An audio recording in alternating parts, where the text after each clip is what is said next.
La question était, quel est l'impact des téléphones portables sur notre cerveau et comment influence-t-il notre niveau de dopamine? Vous savez, j'ai élevé 3 enfants et les enfants utilisent la technologie. J'ai abordé le sujet avec certains d'entre vous, ce matin, autour d'un café. Si vos enfants utilisent leur téléphone portable pour de l'information et basiquement, nous sommes de l'information. C'est tout ce que nous sommes. Ils accèdent donc à de l'information de cette façon et ils utilisent leur téléphone de plein de façons différentes en guise de stimulation. Au bout d'un certain temps, ils devraient pouvoir les déposer. Et ça vaut pour vous également. Si vous ne pouvez pas stopper la romance que vous entretenez avec votre téléphone, alors il vous possède. Êtes-vous d'accord?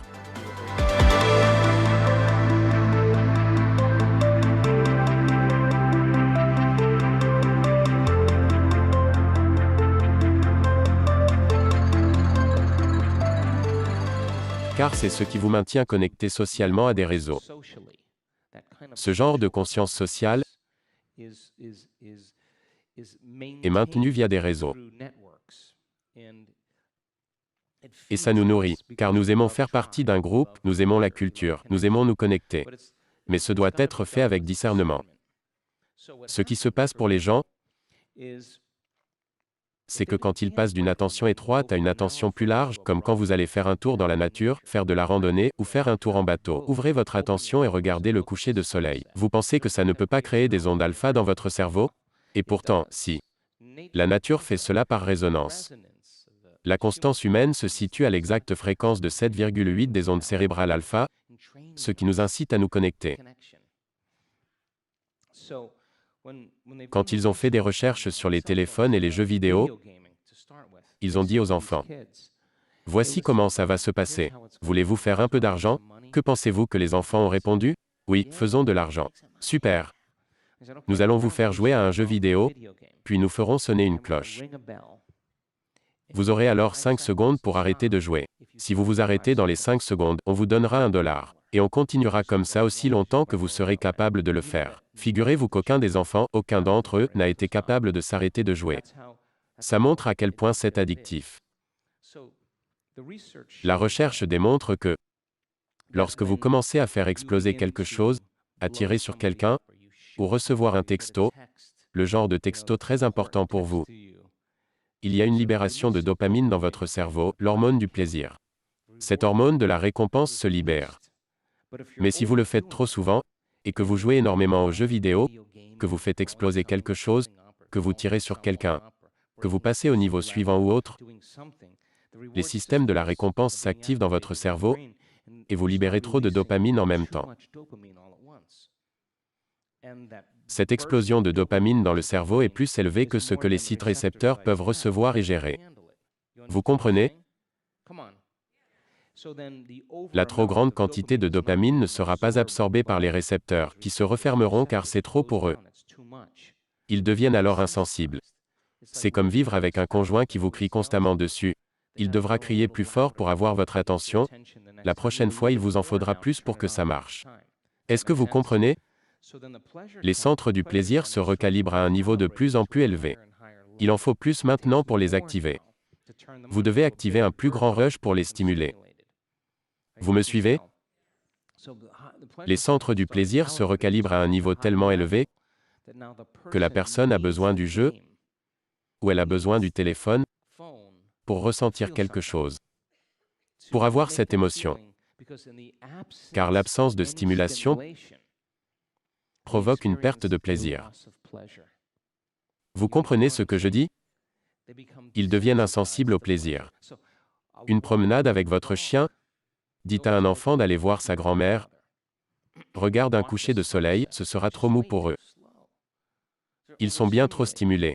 Vous me suivez? Ça s'appelle l'anédonie. Vous êtes incapable d'avoir du plaisir avec quoi que ce soit. L'anédonie. Ça vous parle? Ce qui se passe, et c'est la partie effrayante, c'est que l'apprentissage devrait être une récompense à lui tout seul. Oui ou non? Mais si vous venez d'anéantir une nation, puis que vous allez à l'école et que votre cerveau est éteint, il ne peut plus être stimulé par de l'information. La seule façon de le stimuler à nouveau, c'est de l'exciter. Et comment l'exciter? En créant des problèmes, en provoquant, en faisant l'idiot pour avoir de l'attention. Tout ça dans le but d'exciter le cerveau. Les enfants ne savent pas qu'ils libèrent de l'adrénaline et de la noradrénaline pour se stimuler. Mais ils le font, et quand ils le font, ils stoppent l'afflux sanguin situé dans le cortex préfrontal. Et voilà le problème. Quand cet enfant devient plus âgé, et qu'il fait face à des situations difficiles dans sa vie, il cherchera quelque chose d'autre pour faire disparaître l'émotion, et ce sera quelque chose de plus fort.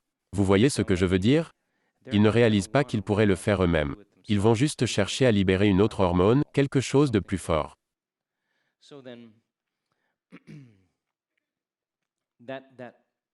Alors, cette dépendance, créée par la technologie, doit être inhibée à certains moments. J'ai mis en place certaines choses pour cela. Par exemple, je ne prends pas mon téléphone avec moi lors du repas. C'est rare que j'ai mon téléphone pour manger. Je ne voudrais pas manquer de respect à qui que ce soit à table. Je suis comme ça, j'aime me connecter. Je m'assois à table et je me connecte avec vous. Vous êtes juste là. J'aimerais me connecter à vous et non pas avec quelqu'un d'autre. Chez moi, après un moment, je laisse mon téléphone dans ma chambre. Ça ne veut pas dire que si je veux utiliser mon téléphone, je dois laisser mes proches et aller dans ma chambre. Mais du fait que je dois prendre des milliers de décisions chaque jour, je veux juste pouvoir me déconnecter de la technologie. Vous me suivez? Si vous continuez de déplacer votre attention d'un message à l'autre, puis à un autre, et allez voir vos emails, puis aller sur Facebook, vous vous entraînez à quoi? Vous vous entraînez à réduire votre attention.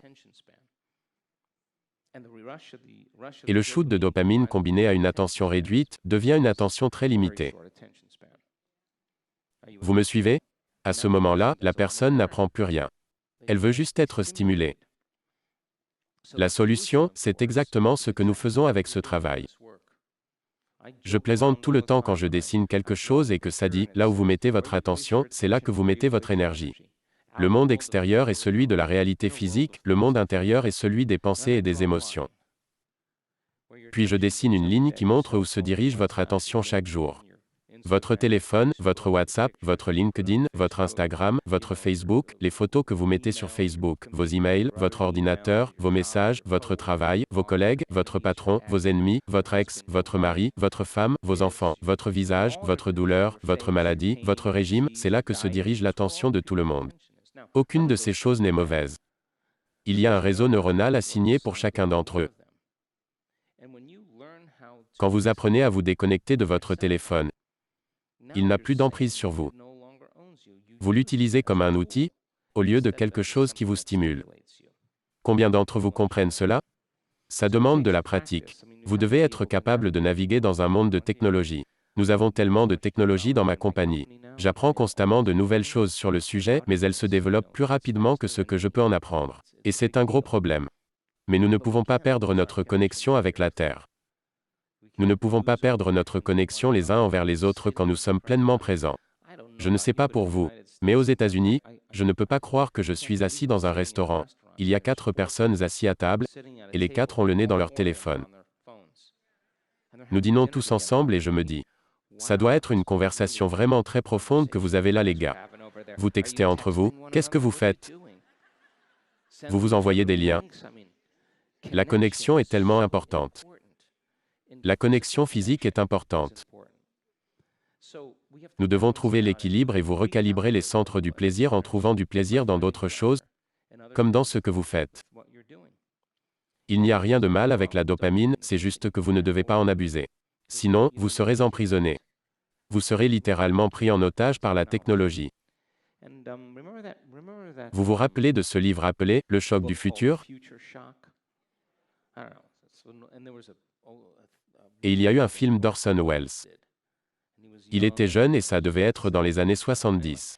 Je devais le lire quand j'étais au collège ou au lycée, je ne sais plus. L'auteur m'a contacté et m'a dit, « Je travaille sur un projet nommé Aftershock. J'ai entendu parler de votre travail. Voudriez-vous écrire un essai? » Alors j'ai écrit un essai au sujet de ce dont on vient de parler. Il m'a dit, « J'adore ça. C'est vraiment poignant, car nous sommes victimes de toute cette technologie que nous avons créée. C'est fou, n'est-ce pas? C'est dingue quand vous y pensez. Vous devez donc apprendre à l'utiliser et vous devez être aussi capable de vous déconnecter afin de garder un équilibre.